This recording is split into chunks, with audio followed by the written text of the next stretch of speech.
So since I was voted sexiest prison channel, second year in a row, um, I figured I'll do a little prison talk. I don't really like doing it, don't like thinking about it, but I know some of you like to hear the shit. So there's a lot of misconceptions about a lot of things, and I'm going to try to clear it up for you right now.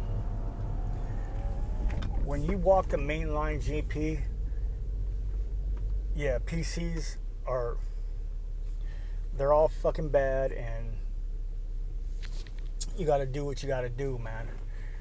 But there's a lot of PCs that get out, get back on the street, and guarantee you one thing: you ain't gonna say shit to them, because they're down as fuck. A lot of them. It ain't all just fucking gay dudes and tattletales and J cats, man, and child molesters. There's a lot more in there nowadays. Now, I can't really speak on it because when I did time in the '90s, there was no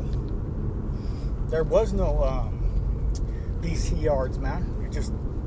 They're starting to bring them in, but it wasn't nothing that I never noticed or thought about. I just thought it was all, those were all child molesters and shit. But I know 3 dudes from my neighborhood who had to lock it up for whatever reason. Well, political reasons mainly. And that's another thing, man, is the dudes if you're on the street, and you rock that prison mentality and act like that, I'm telling you, man, you're not going to have many people want to hang around you. Nobody likes that shit. And so that's why a lot of people, they go back, because they can't separate the two mentalities. I've always been like a chameleon, man. Whatever surrounding you put me in, it don't matter. I can adapt. But some people, man, and some people do a lot more time, and they're like, just balls out prison rules, and it don't fly out here. And nobody asks you if you're PC. Nobody asks nobody really even talks about prison, man. It's not really something to be proud of or something to talk about. I was embarrassed of it my whole life. I denied it my whole life. People, how much time you doing? Nothing. And I go, nothing, man. But back to the PCs. I knew 3. And one was a skinhead, white boy. One was with the ride, white boy. And the other was a Southsider. All dudes that I hung out with, that I broke bread with, that I would break bread with today if they came back. And well, I don't know where they're, one of them moved out of state, one of them's out in the mountains, and one of them, rest in peace, he ain't with us no more, man. But we'll talk about that one first. The Southsider,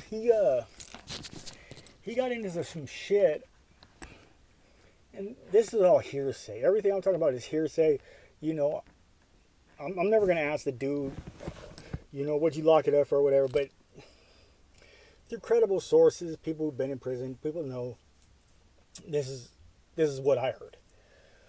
The dude said he was from somewhere that he wasn't from, and of course they found out, But who knows, man? Maybe he just said some shit in the county jail, and that shit'll follow you, man. Trust me, it'll follow you. If you're talking shit, you get your shit jacked, it's gonna follow you, man. So, best advice I ever got: keep your mouth shut and your ears open, man. And trust me, time's a lot easier that way. You start politicking, you start getting into drugs, start gambling, do some gay shit. You're going to be ousted quick, man. Quick. So, he had to lock it up, man. And I don't think he went out with a fight. I think he went out with a fight too, man. He didn't just say that. He got down a few times. The other dude was a skinhead. He was in and out a few times, but on his last time he was there, they found out that he had a statutory rape. I think he was 20 and the girl was 17 or 16 or whatever it was, but she pressed charges, the parents pressed charges, and that was it. I don't think he got no time for it. I think it was just more of a arrest, but someone found that shit. A couple bids and someone found that shit, man. And but dude was a soldier, man, and someone let him know, and he just locked it up, I guess. I don't know. The other vato was he was with the ride, man, and everybody knows what happened with the ride, man. I don't want to get into it, and I don't want to talk about it, but there's a lot of those motherfuckers crazier than fuck, and they had to lock it up because of politics, and this dude wasn't no fucking high-ranking dude. He was just a soldier, man. So they got him, the skinheads got him like 8 times, man. I think 8 or 9 times, and he just ended up spending the rest of his time in in the med ward or whatever. But same thing. If he ever gets locked up again, he's got to go PC, or he's got to get down. You know what I mean? Because that shit'll follow you everywhere, man. But I don't think he is. He's doing good, and a lot of people learn from their mistakes. It takes 2 or 3 times. My best friend, man, his whole 20s, he probably did 12 years from the time we were 20 to the time we were 35. One time he got out, motherfucker stabbed a dude that night, went back like 48 hours. Another time he got out, I seen him on the news, most wanted. And you wouldn't believe this motherfucker today. He's great job, great family, owns his own home. So you could do it. Everybody could do it, and don't look at felons like they're all bad. And trust me when I say, if you're going to fucking talk that PC shit, I dare you to talk at some of those PC's face. Because they'll straight fucking break your face, man. Just because they went PC, you don't know the politics behind it. You don't know if it was a bad call. You don't know if they're just a fucking lame. You don't know if they're just a rat. You don't know.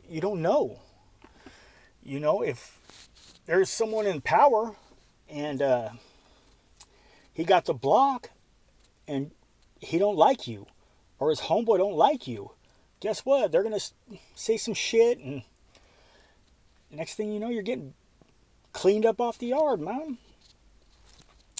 That's why, politicking, not for me, man. I was never good at it, never wanted to do it. Even this last time I was in the county jail, everybody was trying to come to me for advice, and I'm like, well, I don't know, man. Don't get me involved in none of this shit. I'm out, I'm not staying here long, man. You guys do what you gotta do. Okay, mi gente. Los vemos.